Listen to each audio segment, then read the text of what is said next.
the silence is over. Thank God. Yeah, that long, cold, frankly miserable off-season is finally dead and buried. If you've been tracking the noise coming out of Sakhir this week, you know the engines are absolutely screaming in Bahrain. Screaming. Yeah. And they are sounding a lot different than anyone expected. Exactly. And if you thought the 2026 regulation changes were going to be this, gentle introduction to a new era of Formula One, you are dead wrong. Gentle isn't even in the vocabulary this year. We are looking at a grid that has been completely blown wide open. It is violent. It is chaotic. Yeah. And the data coming out of testing is, well, frankly, it is terrifying for the established order. Terrifying is the perfect word. And that is exactly what we are here to unpack today on the DRS Zone. This is our deep dive into the 2026 preseason testing. We are stripping back the PR speak. We are tearing up the press releases. And we are looking at the raw telemetry. The real numbers. The real numbers, the paddock whispers, and the engineering that is currently scaring the absolute life out of the big teams.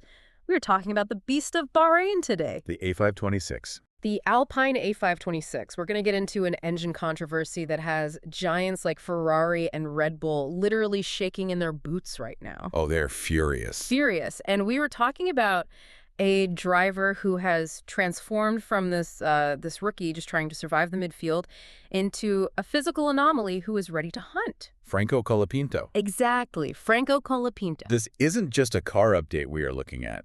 It is a declaration of war from a team that was essentially left for dead last season. 100%. Now, before we redline this discussion, I need to make one thing crystal clear for everyone listening. This segment is part of our news coverage of recent F1 events. We are looking at reports, technical analysis, and data to give you the full picture of what is actually happening on track. And what is happening is mind-blowing. So let's get into the metal. The Alpine A526. Everyone, and I mean everyone, expected Alpine to struggle. They were a mess in 2025. Complete mess. But they rolled out a car in Bahrain that didn't just run, it sprinted. What on earth are we looking at here? We are looking at a technical masterclass. Right. And it is born directly from the mind of David Sanchez. Right. You have to remember where he comes from. Sanchez came from the aerodynamic departments of Ferrari and McLaren. He knows how to build a winner.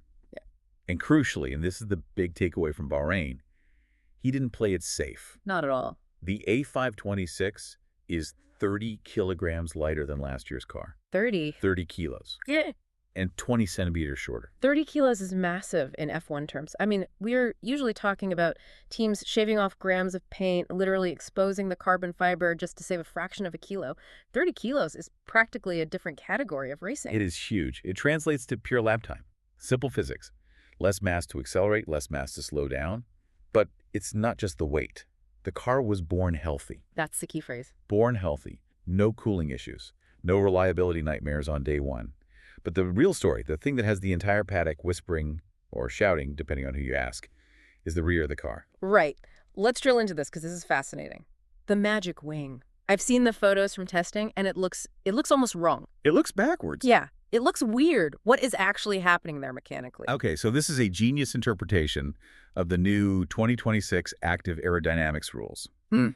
So, for context for everyone listening, the 2026 rules allow for movable parts on the wings to reduce drag on the straights. Basically a super-powered DRS that is active almost all the time. Exactly. Now, most teams, when they activate this low drag mode, they raise the leading edge of the wing. The front part of the wing. Right. It's the standard way to dump drag. You tilt it up, let the air spill underneath. Simple enough, you just get the wing out of the way of the air. Exactly.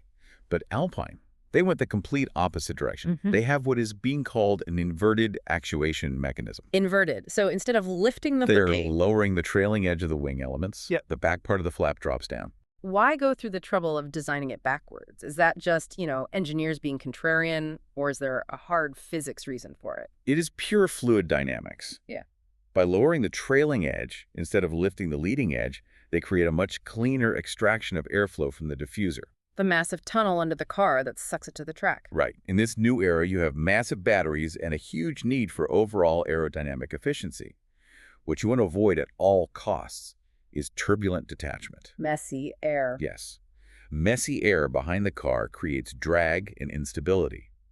Alpine's inverted method keeps the airflow attached to the wing and the floor much longer. It stabilizes the rear end at high speeds, and it slices through the air with significantly less resistance. So while everyone else is punching a hole in the air and creating this turbulent wake, Alpine is essentially acting like a needle threading right through it. Exactly.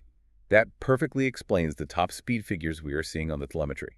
They aren't pushing air out of the way, they're cutting it. It is an efficiency masterclass. But they didn't just innovate at the back of the car. I am looking at the front end, and I see a suspension setup that honestly looks like a mistake on paper. They went with a pull rod front suspension. Yeah, along with Williams and Cadillac, it is a massive gamble. Stop there for a second. For anyone listening who isn't deep into the mechanic side, distinguish between push rod and pull rod. Why is this such a big deal? Sure. So visually, a push rod has a suspension arm that goes from the bottom of the wheel hub up to the top of the chassis. When you hit a bump, it pushes up on the spring. Standard stuff. Most cars have this. Right. A pull rod goes from the top of the wheel down to the bottom of the chassis. When you hit a bump, it pulls on the spring mechanism. Okay, so it's just flipped geometry. It is, but it changes everything regarding the packaging of the car. Mm-hmm. Most of the grid went pushrod for 2026 because the mechanics love it. The springs, the dampers, they're all high up on the nose, easy to reach, easy to tune. Pull rod puts all those delicate parts deep down in the bottom of the chassis. It is a total nightmare to work on. If you want to change a stiffness setting, you practically have to take the entire floor of the car off. So why punish your own mechanics like that? Are the Alpine engineers just sadists? They are prioritizing aerodynamics over everything else, over comfort, over ease of access. The 2026 cars are ground effect monsters. They need that underfloor airflow. Right. They rely on those big tunnels under the floor to generate grip.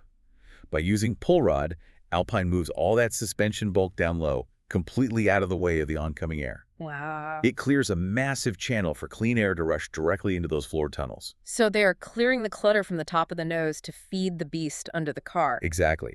They are sacrificing their mechanics' sanity for raw downforce. It maximizes the ground effect exponentially. It shows they aren't here to just play safe and finish sixth in the constructors. They are swinging for the fences. And according to the driver feedback, it is absolutely working. Franco Colapinto was out of the car yesterday, and he was quoted saying the front end is on rails. That is the holy grail for a driver. On rails. When a driver truly trusts the front end, when they know the car is going to bite and turn exactly when they crank the wheel, they can attack the apex speed. That lap time comes for free because they aren't fighting the car on entry. Okay, so the chassis is a weapon, the aero is a weapon, but we have to address the elephant in the room right now. Here we go. Or rather, the rocket ship sitting in the back of the A526. Alpine completely ditched the Renault engine. Yep. They are now a Mercedes customer team. And this Mercedes power unit, I've looked at the speed traps. The numbers do not look real. They look suspicious. Suspicious? That is the exact word being used up and down the pit lane right now. Yeah. Suspicious. And you know F1, when rival teams say suspicious, they usually mean, we didn't think of it, so it must be illegal. Right. Let's break down the 2026 engine regulations briefly for everyone. We are moving to a 50-50 split in power delivery. 50% electric, 50% combustion. Correct. The electric motor is doing half the heavy lifting now. But the internal combustion engine is still the heart of the beast because it's the thing charging that massive battery. Now, the rules explicitly state that the compression ratio of the combustion engine is strictly limited to 16:1. Compression ratio being how hard the piston squeezes the fuel and air mixture before the spark plug ignites it. Exactly. You squeeze it harder, you get a much bigger bang. Bigger bang means more power. And crucially for 2026, it means better efficiency. You get more energy out of every single drop of fuel. Right. The rumors, and let me tell you, they are deafening in Bahrain right now. The rumors are that the Mercedes power unit is somehow hitting an 18:1 compression ratio. Wait. Stop. If the rule is explicitly 16:1 and they're doing 18:1, isn't that just blatantly cheating? Why haven't the FIA disqualified them already? Because of a massive gray area in how the FIA conducts testing. The FIA measures the compression ratio using what's called a static test. Basically, they measure the physical volume of the cylinder when the engine is cold, sitting on a bench, and completely turned off. Under those static conditions, the Mercedes engine measures exactly 16:1. It measures legal. It measures perfectly legal. But when it is actually running on track? When it is running at 12,000 RPM, under massive thermal load and pressure, the geometry of the metals changes. The PADDOCK suspects Mercedes is using controlled thermal expansion, or maybe some form of variable geometry in the connecting rods, to effectively increase that compression to 18-to-1 dynamically. That is, that is devious. That's brilliant. It is brilliant. It sounds like the exact kind of engineering dark arts that wins world championships. It is classic Formula One. If Mercedes is running 18-to-1 while Ferrari, Red Bull, Ford, and Honda are hard stuck at 16-to-1, that is a nuclear advantage. We are talking about massive performance gains on the straights. But even more importantly, because it's more efficient, they can harvest energy back into the battery way faster. They can recharge quicker than anyone else on the grid. So while the Honda drivers are running out of battery at the end of the long straight, what they call clipping, the Mercedes drivers are still deploying full electric boost. Precisely. They just keep pulling. And the rivals are absolutely furious. Ferrari, Red Bull, Audi, Honda, they have all banded together and filed official complaints. They are screaming bloody murder to the stewards. But the FIA has looked at it and said, well, it passes the static test. It measures legal for now. For now. That implies a very specific clock is ticking on this advantage. There is. There is a governance vote scheduled. The manufacturers will vote to either close this dynamic expansion loophole or confirm its legality for the rest of the regulation cycle. But that vote does not happen until August. August, that is half the season gone. Exactly. This is exactly why Alpine, Williams, and McLaren, the Mercedes-powered cars, look so insanely confident right now. Until August, they might have an unassailable power advantage. Wow. It's a complete use-it-while-you-can situation. If Alpine or McLaren can build a 100-point lead in the championship by August, it might not even matter what happens to the engine rules afterwards. They could just cruise to the end. And Franco Colapinto is clearly enjoying every single second of this. He was quoted saying, the drivability of this new power unit is night and day compared to the old Renault. He describes it as incredibly smooth. The torque delivery is just instant. You have to remember, that old Renault engine was clunky. Drivers had to constantly fight the gear shifts to keep the revs in a specific window just to harvest energy. It was a chore to drive. It was, this Mercedes unit. Colapinto says the gear shifts and the energy recovery phases are totally seamless. It allows him to focus entirely on his driving lines and braking points instead of managing a dying engine on the steering wheel. Let's talk about the man himself, Franco Colapinto. 2025 was a brutally tough year for him. He was driving an absolute tractor of a car. It was bad. He seemed insecure. He was always looking over his shoulder, wondering if he was going to lose his seat. But looking at the footage of him in Bahrain this week, he looks different. Physically different. He looks like a linebacker. Right. The physical data we have from his testing runs is just incredible. He completed over 350 laps in Bahrain. 350? That is more than 1,700 kilometers of driving in just 3 days. That is insane mileage for preseason. Usually drivers are falling out of the cockpit after a double stint, complaining about the heat, complaining about neck pain. And he didn't brake. The car didn't brake, and he didn't brake. There's this fascinating anecdote currently circulating from the Alpine garage. He supposedly did a 150-lap stint. Which is essentially 3 full Grand Prix distances back to back. Right.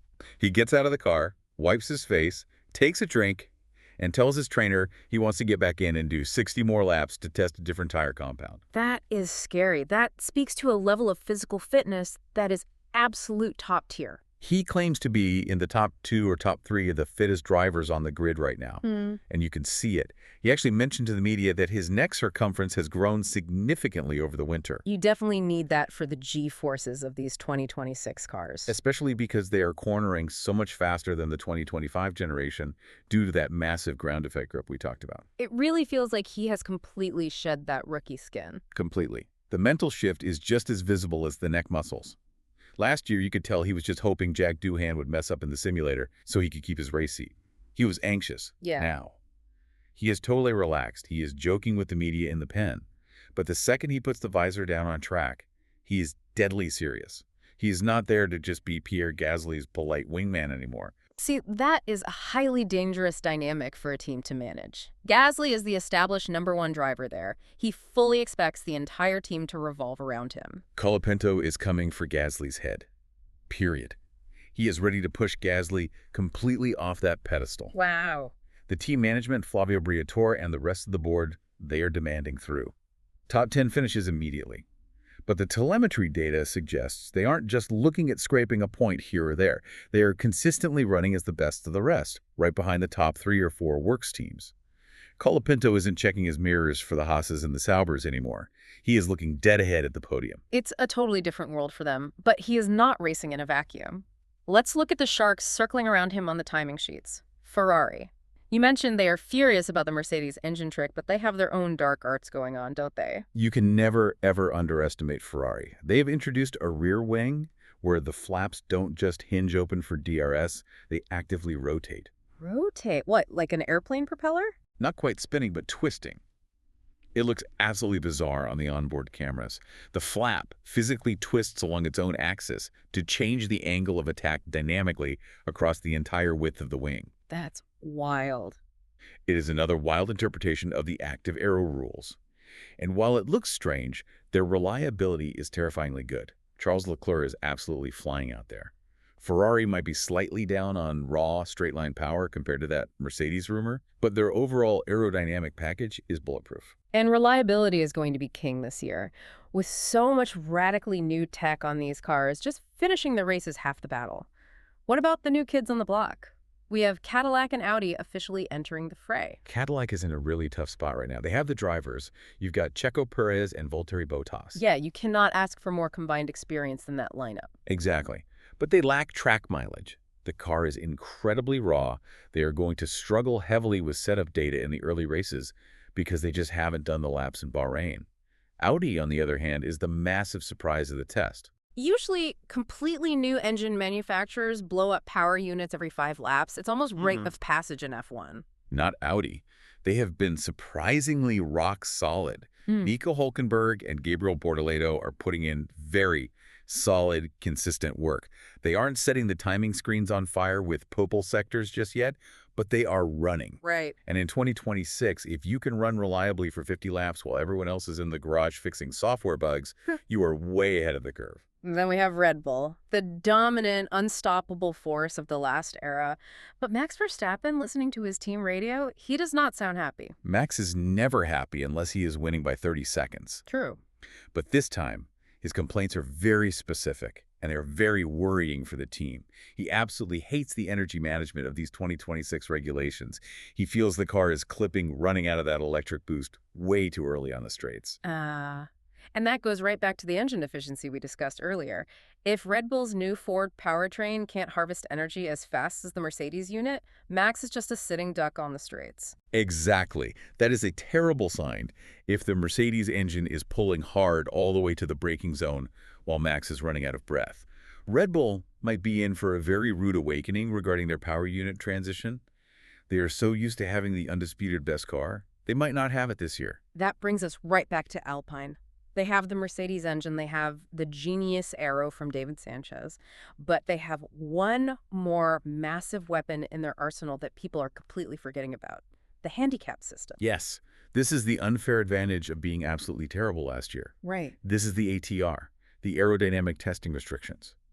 Because Alpine finished so low in the Constructors' Championship in 2025, the FIA rules grant them significantly more time in the wind tunnel and doing CFD computer simulations compared to the top teams. Put that into real numbers for us. What does that ATR time actually buy them in terms of development? Okay, so in terms of wind-on time in the tunnel, while a top team like Red Bull or Ferrari might be strictly capped at around 70% of the baseline allowance, Alpine is sitting at a massive 115%. Wow. We are talking about a difference of roughly 20 extra hours of actual wind tunnel testing per aerodynamic testing period. Now, 20 hours doesn't sound like much to a layman who works a standard 40-hour week. In Formula One, 20 hours is an absolute eternity. Yeah. It is the difference between having time to test 2 front wing concepts versus testing 5 entirely different concepts. It means if they find a setup problem in Bahrain today, they can run multiple complex solutions in the wind tunnel next week. The top teams simply do not have that luxury. They have to be perfectly precise with their limited time. Alpine can afford to experiment. So they literally have extra bullets in the chamber. Exactly. They haven't just built a fast car for Bahrain. They have a development pipeline that is wider and faster than anyone else in the midfield. If they want to bolt on an upgrade in Imola, they can do it sooner. They were born healthy, and they have the sheer resources to grow faster than anyone else around them. So what does this all mean for the season opener? We have a grid where the midfield order has essentially been blown to pieces. Alpine, who used to be totally synonymous with operational disaster, suddenly looks like a lethal weapon. It means we need to stop looking at the brand name on the side of the chassis and start looking strictly at the lap times. The A526 is 30 kilos lighter. It has a Mercedes engine that might be running an 18-to-1 compression ratio. And it has a driver who feels zero physical fatigue after a full race distance. And a rear wing that literally inverts itself. It feels like they brought a gun to a knife fight in the midfield. They really did. Yeah. And the anxiety in the paddock is completely palpable right now. You can see it in the way the other team principals are talking to the media. They aren't dismissing Alpine as a joke anymore. They are actively looking through the rule book for ways to ban them. Which is the ultimate compliment in Formula One. It really is. If they are trying to ban your car, you are definitely doing something right. And Colapinto knows it. Oh, he absolutely knows it. That swagger, that confidence he has right now, it comes directly from knowing he is sitting on a rocket. He mentioned that the car allows him to be incredibly aggressive on the brakes because the rear end is so stable. That inverted wing is doing its job perfectly. He can brake 10 meters later, turn the car harder, and get on the throttle way earlier than Gasly. So we have a massive potential upset on our hands. The hierarchy is not set in stone. Not at all. And remember, that Mercedes engine advantage, if that holds until the August vote, Alpine could easily bank enough points in the first half of the season to secure a top finish regardless of what happens later. They just need to survive the paddock politics. The politics of F1, the only thing faster than the cars themselves. Always. The lawsuits, the technical directives, the protests, they will be flying just as fast as the cars in Secure. But right now, on track, the stopwatch says Alpine is back. This is shaping up to be a season of pure, unadulterated aggression. The A526 is a weapon, the Mercedes engine is a rocket, legal or not, and Franco Colapinto is an absolute machine. The pieces are all there, now they just have to execute when the lights go out. The paddock is terrified of a midfield team finding a magic bullet. But here's the question for you to chew on before the first race. If that Mercedes engine gets banned by the FIA in August, does Alpine's season immediately collapse? Or is the sheer aerodynamic genius of David Sanchez and that inverted rear wing enough to keep Colapinto hunting for podiums, even without the nuclear engine? That is the million-dollar question. Is it all the engine, or is it the chassis? We might find out the hard way in August. This is the DRS zone. We don't lift off. Make sure you follow us right now on TikTok, Instagram, YouTube. Don't miss a single Apex this season. We will see you on the grid.